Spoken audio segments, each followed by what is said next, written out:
What's going on? It's Justeeni here.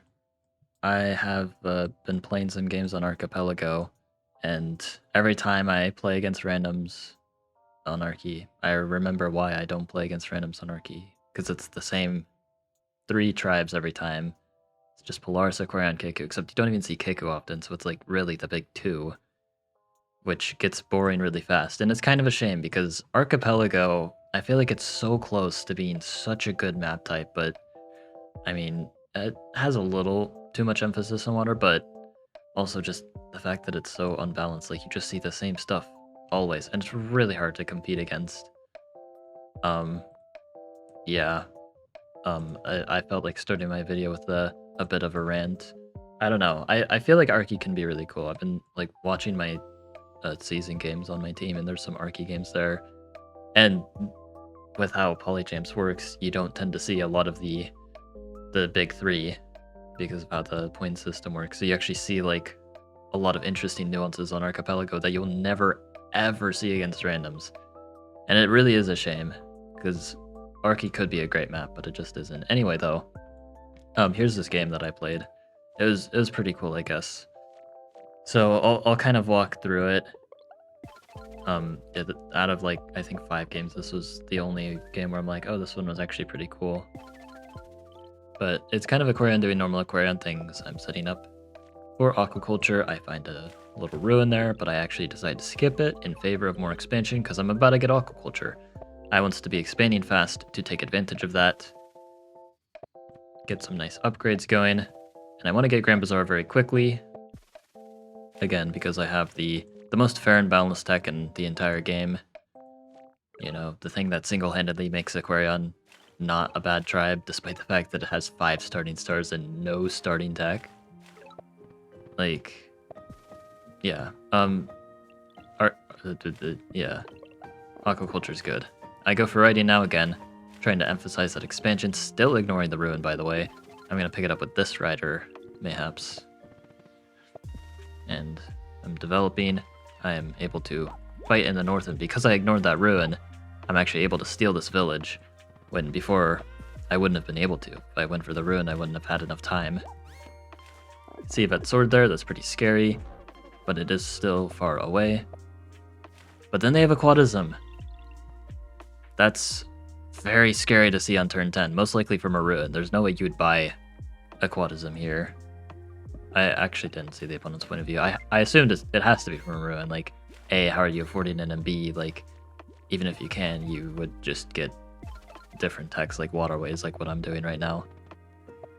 But here we are. I get Grand Bazaar, and I'm going to use it to get my first crab on turn 10. Go for the nice border growth here, setting up another crab.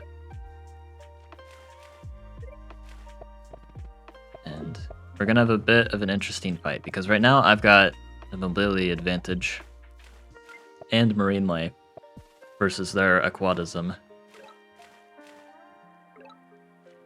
They have a crab as well that they just got. I get the lighthouse. That's pretty neat.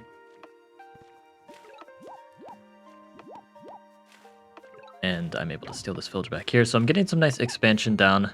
But one thing that I am noticing is the opponent has kind of absurd density, so even though I'm able to kind of go to the corners of the map,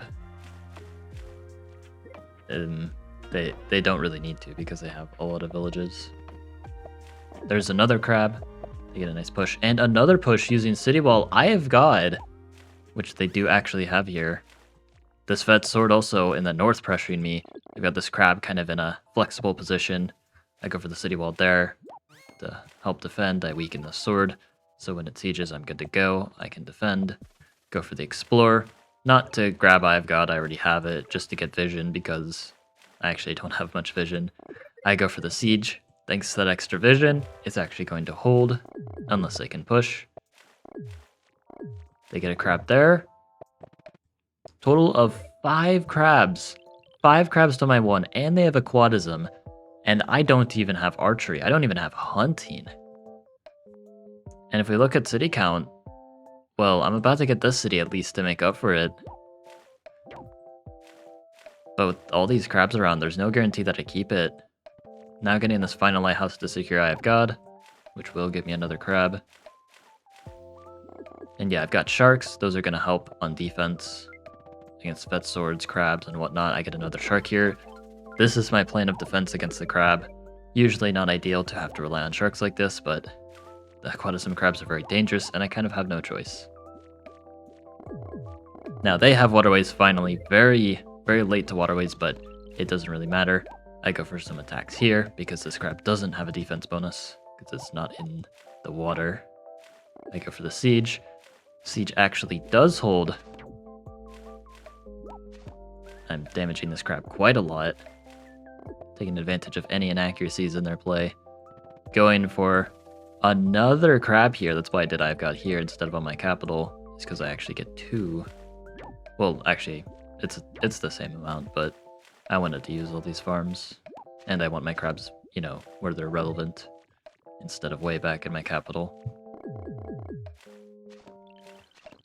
But yeah, using the power of these sharks and the crabs, I'm actually able to take this out. I can capture the city and actually hold it. And then now if we look at the situation, because I'm able to take these 2 cities, which I'm kind of surprised I was able to take, the situation's kind of flipped around. Their big initiative with the crabs is kind of gone. I have 3 crabs to their 4. I just took out one of theirs. I can build sharks, which is what I'm doing.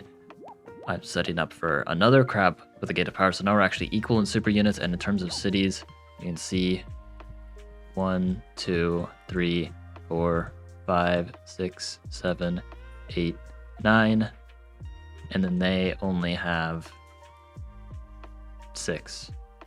So I'm doing pretty well here now, despite their aquatism, which I thought would be quite monstrous. They weren't quite able to use it to its fullest potential. Even with their like vet swords and stuff, they had some chances to attack, but I was actually the one that was able to attack and steal cities. But yeah, I've got a really weird amount of sharks on defense. I go for nav, getting some starfish, getting jellies to counter their riders. They have archers, which will counter my jellies, so maybe nav wasn't the best thing to get right now, but it's okay. Everything's fine. Jellies are still going to control a lot of space. I advanced these crabs here, which seems a bit weird, but the reason why is archery. Now they have a defense bonus on the forest. See, like, taking advantage of the terrain, like, you wouldn't think about defense bonus on forest on an archipelago map, but I mean, at least with Aquarion, that's something you can think about. Or if you play Hoodrick on archipelago, which unfortunately is not a good idea. It will end in tragedy.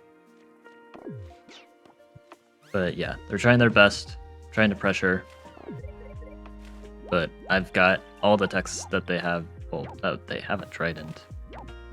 Okay, they are ahead in techs, but they are just down way too much at this point. I have a very strong position, so they resign. Pretty neat game.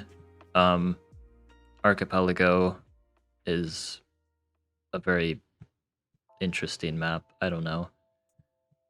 Love it or hate it. It is what it is. Yeah. Hope you guys enjoyed. Like and sub. And have a good one.